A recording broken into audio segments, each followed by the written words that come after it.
अगर तुम इंटरनेट पे देखोगे तो 50 ऐसी रिपोर्ट्स है जो कि इंजीनियर्स के अनएम्प्लॉयमेंट के पीछे ढेर सारे रीजंस बता रही है। बट मुझसे पूछो तो एक ही रीजन काफी है और वो है तुम्हारी करंट स्किल्स और इंडस्ट्री की रिक्वायर्ड स्किल्स का मैच ना होना। बात साफ है, एज एन मैकेनिकल इंजीनियर तुमने अपनी स्टडी के दौरान strength of material, thermodynamics, fluid mechanic इस टाइप के सब्जेक्ट्स की थ्योरी नॉलेज अच्छे से ले ली, बट ऑन दैट पॉइंट तुमने उन प्रैक्टिकल स्किल्स पे ध्यान नहीं दिया जो कि एक्चुअल में इंडस्ट्रीज को चाहिए।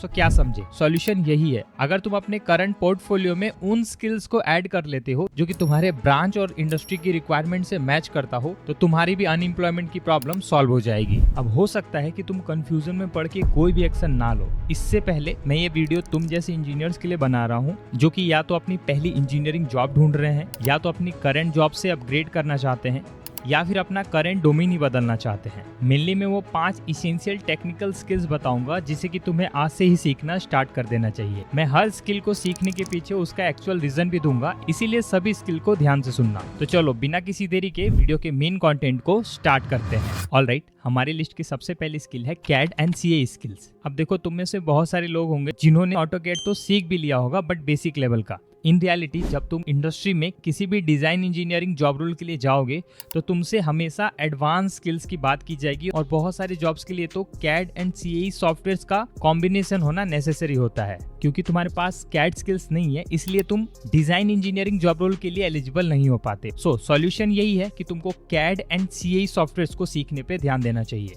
अब यूं तो मार्केट में बहुत सारे सॉफ्टवेयर्स है, अगर तुम सब सीखने जाओगे तो तुमको बहुत ज्यादा टाइम और पैसा इन्वेस्ट करना होगा। सबसे पहले बेसिक CAD सॉफ्टवेयर्स पे ध्यान दो, जिसमें कि तुम एटलीस्ट AutoCAD एंड SolidWorks को मास्टर कर लो, क्योंकि ये दो सॉफ्टवेयर सभी इंडस्ट्रीज में बड़े लेवल पे यूज हो रहे हैं, और इन दो सॉफ्टवेयर्स के बेस पे बहुत सारी डिजाइनिंग जॉब रोल्स को पाया जा सकता है। ऑन द अदर हैंड, जब तुम इन दोनों स्किल्स को अच्छे से मास्टर कर लो तो तुमको एडवांस टूल्स एंड सॉफ्टवेयर्स पे जाना होगा, जैसे कि CATIA, NXCAD, ANSYS, MATLAB, Creo and many more. मैं सजेस्ट करूंगा कि तुम इन सॉफ्टवेयर्स को सीखने के लिए हमेशा एक पेड कोर्स को चूज करो, जहां पे तुमको proper mentorship, real time doubt solving, original software का access as well as placement opportunity मिल सकती है। एक बेहतरीन कोर्स मेरी नज़र में है, दैट इज इंटर्नशाला का इलेक्ट्रिक व्हीकल कोर्स, जो कि गारंटेड प्लेसमेंट के साथ आता है। और इस कोर्स में तुमको MATLAB एंड ANSYS के अलावा Altum designer, Arduino, embedded system, power electronic, micro controller programming, C programming and battery management system जैसे एडवांस स्किल्स भी सिखाए जाते हैं। इन स्किल्स को सीखने के बाद तुम EV इंडस्ट्री में ना केवल एक EV डिजाइन इंजीनियर बल्कि EV system engineer, battery technology engineer, power electronics engineer and battery management system engineer जैसे हाई पेइंग जॉब रोल्स को पा सकते हो। देखो, ये एक 7 महीने का ऑनलाइन कोर्स है, जिसमें कि तुम्हें खुद से वर्कशॉप पे काम करने का मौका भी मिलेगा, और ये पूरा वर्कशॉप ट्रेनिंग इंडस्ट्री एक्सपर्ट के गाइडेंस में दिया जाएगा। इतना ही नहीं, इस पूरे कोर्स में लिमिटेड टाइम के लिए एक 8,000 रुपए का EV हार्डवेयर किट फ्री में मिलने वाला है, जिसके बेस पे तुम घर बैठे अपनी थ्योरेटिकल स्किल्स को हैंड्स ऑन लेवल पे प्रैक्टिस कर सकते हो। कोर्स में तुम्हें 3 बेहतरीन अलग अलग सर्टिफिकेट मिलेंगे जो कि तुम्हारे स्किल का प्रूफ होगा और तुम्हें हाई पेइंग जॉब दिलवाने में हेल्प करेगा। तुम्हारी प्लेसमेंट कहीं से भी ना रुके, इसके लिए तुम्हें सॉफ्ट स्किल की ट्रेनिंग के साथ cover letter and resume preparation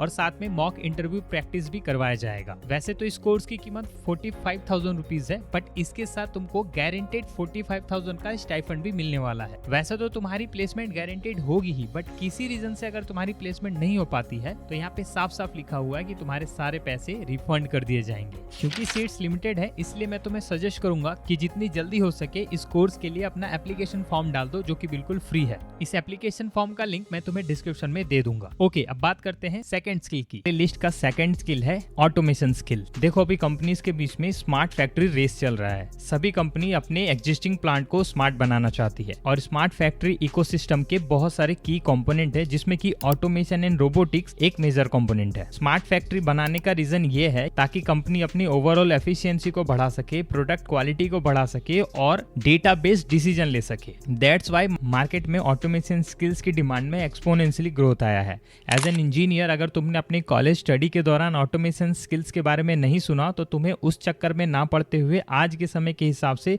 जितनी जल्दी हो सके इस स्किल को सीख लेना चाहिए। अब मैकेनिकल इंजीनियर्स के लिए ऑटोमेशन के पार्ट में बहुत सारी स्किल्स आते हैं, जैसे कि सबसे पहला है प्रोसेस ऑप्टिमाइजेशन। तुम्हें समझना होगा कि कैसे ऑटोमेशन से प्रोसेस को ऑप्टिमाइज किया जाए। सेकंड है basic automation technology skills like PLC programming, layout designing, data analysis, IoT skills and cloud computing. इस डिजिटल दुनिया में बहुत सारे ऐसे रिसोर्सेज हैं जहां से तुम इन स्किल्स को धीरे धीरे मास्टर कर सकते हो। कुछ स्किल्स को सीखने के लिए मैंने स्पेशल वीडियो भी बनाया हुआ है। ऑन द अदर हैंड तुम NPTEL एंड swam.com जैसे प्लेटफॉर्म का यूज करके इन स्किल्स में अपडेटेड रह सकते हो। वेल देखो, मैं ऑटोमेशन स्किल सीखने के लिए इसलिए कह रहा हूँ क्योंकि ऑटोमेशन की वजह से बहुत सारी पुरानी जॉब्स तो चली जाएंगी, बट उनके भी यहाँ पे नई जॉब्स आएंगी जिनको पाने के लिए तुम्हें ऑटोमेशन स्किल्स की जरूरत पड़ेगी। हमारी लिस्ट की तीसरी स्किल है knowledge of hydraulic and pneumatic system. Well देखो, एज एन मैकेनिकल इंजीनियर तुम्हें ये तो पता है कि तुम्हें मशीनों के साथ काम करना होगा, और किसी भी इंडस्ट्री को पिक कर लो, हर इंडस्ट्री में मशीनें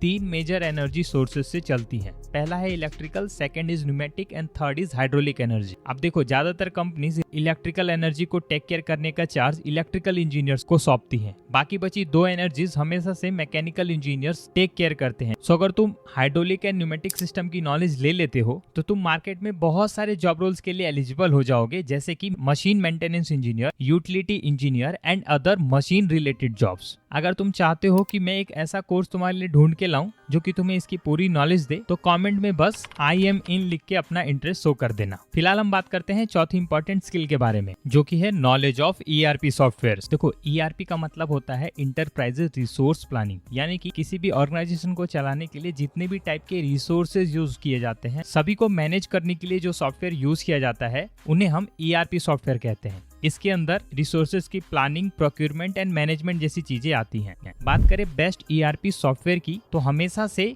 मैन्युफैक्चरिंग इंडस्ट्री के लिए SAP सॉफ्टवेयर हाई डिमांड में चल रहा है। और एज एन मैकेनिकल इंजीनियर अगर तुम SAP के कुछ स्पेशल मॉड्यूल्स को सीख लेते हो तो तुम बहुत सारी व्हाइट कॉलर जॉब्स के लिए एलिजिबल हो जाओगे, जिनमें की कंपटीशन कम होने के साथ सैलरी काफी डिसेंट होती है। फॉर एग्जाम्पल SAP का MM module, that is material management, जिसके अंदर तुमको basically material procurement, vendor management, inventory control and procurement process के बारे में सिखाया जाता है। ऐसे ही SAP का PP मॉड्यूल है, दैट इज प्रोडक्शन प्लानिंग, जिसके अंदर demand planning, production scheduling, capacity planning and soft floor control जैसी चीजें आती हैं। On the other hand SAP का PM मॉड्यूल मैकेनिकल इंजीनियर्स के लिए बेस्ट होता है, जो कि preventive maintenance, corrective maintenance, work order management and equipment history tracking के लिए बेस्ट है, और मेंटेनेंस डोमेन में इस स्किल की काफी ज्यादा डिमांड है। Last but not least, SAP का क्वालिटी मैनेजमेंट मॉड्यूल भी बहुत अच्छा है मैकेनिकल इंजीनियर्स के लिए और हाई डिमांड में भी रहता है। अगर तुम ऑलरेडी किसी मैकेनिकल रिलेटेड जॉब में हो तो अपने पोर्टफोलियो से रिलेवेंट मॉड्यूल को अपनी स्किल्स में ऐड करो, जिससे कि तुम सैलरी हाइक एंड प्रमोशन दोनों पा सकते हो। अब सवाल आता है कि कहां से SAP मॉड्यूल्स को सीखा जाए, तो उसके लिए हमेशा एक प्रॉपर ट्रेनिंग चाहिए होती है। फिलहाल मेरे पास ऐसी प्रॉपर ट्रेनिंग इन्फॉर्मेशन नहीं है, बट मैं कोशिश करूंगा SAP रिलेटेड मॉड्यूल्स पे डेडिकेटेड वीडियो लेके आऊं। ऑलराइट गाइस, हमारी लिस्ट का 5वां स्किल है knowledge of quality management tools. ये काफी इंपॉर्टेंट स्किल है फॉर एवरी मैकेनिकल इंजीनियर। जितने भी लोग इस स्किल को जानने के लिए इंटरेस्टेड हैं, वो कमेंट में पार्ट 2 लिख के अपना इंटरेस्ट शो करें। सो ये थे वो 5 स्किल, और सभी से रेलेवेंट डोमेन भी मैंने तुम्हें बता दिए हैं। तो तुम जिस भी डोमेन में इंटरेस्टेड हो, उनसे रेलेवेंट स्किल्स को सीखना आज से ही स्टार्ट कर दो। एट द एंड इंटर्न्स वाला का इलेक्ट्रिक व्हीकल कोर्स एक बहुत अच्छा ऑप्शन होगा अगर तुम EV डोमेन में अपना पोजीशन गारंटीड प्लेस करना चाहते हो तो। सो आज ही जाके अपना एप्लीकेशन फॉर्म फ्री में भर लेना। एप्लीकेशन लिंक मैंने डिस्क्रिप्शन एंड पिन कमेंट में दे दिया है। जल्दी मिलता हूँ एक और इन्फॉर्मेटिव वीडियो के साथ, तब तक के लिए थैंक यू।